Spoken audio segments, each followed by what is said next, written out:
Now, elder abuse has remained a global social issue over the years, which affects the health and human rights of millions of older persons around the world. And this is an issue that deserves the attention of the international community.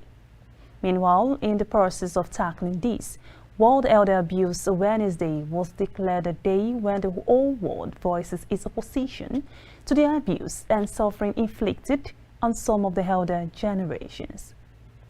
Our correspondent, Abosede Akomo, has more. The abuse of older people, also known as elder abuse, is a single or repeated act occurring within any relationship where there is an expectation of trust, which causes harm or distress to an older person. Meanwhile, World Elder Abuse Awareness Day was to promote a better understanding of the abuse older people suffer. When you say abuse, it may mean a lot of things, and to being specific to older generation, the elders, and by definition of an elder, who an elder should be. An elder should be somebody by the context of our society and culture here, the Yoruba subgroup, means somebody who is well over 60 years with regard to those ones as elders, and as such we refer to them again as the older generation. So when an elderly person is mistreated, when an elderly person is maltreated, when an elderly person is not being taken care of, he doesn't get the care, the comfort he or she needs, we can say that elderly person is what is being abused. Elder abuse constitutes a violation of human rights and includes physical, sexual, psychological, and emotional abuse. Elders can be abused through financial exploitation. Caretakers might even leave the elder at hospital without any formal arrangement. We go to the streets, we go to the market, we see elders in clothes that are not too good, that are not befitting.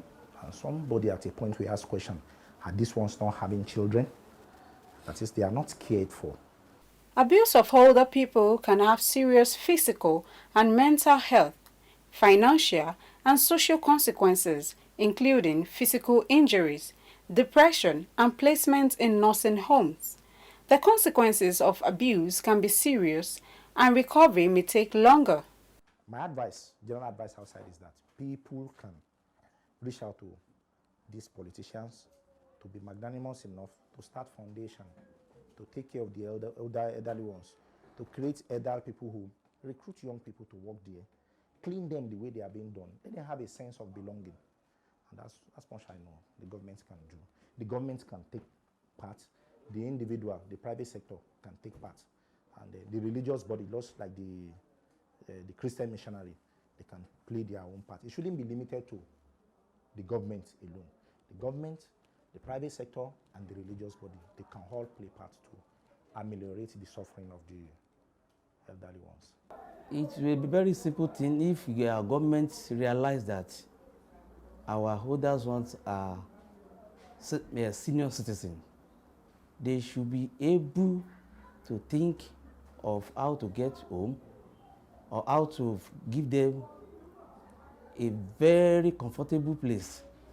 Out whenever they finish or whenever they retire, they should have something to fall back to. For instance, now in this institution where we are, College of Education, when you retired, you still have to wait for like 1 year before you started receiving your emolument.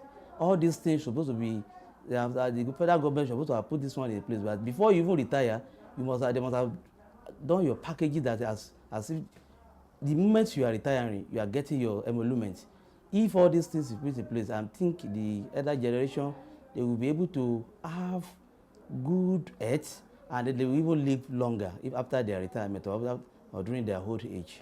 Hence, government should generate more and better data to raise awareness of the problem and also raise funds as more resources needed to tackle the problem.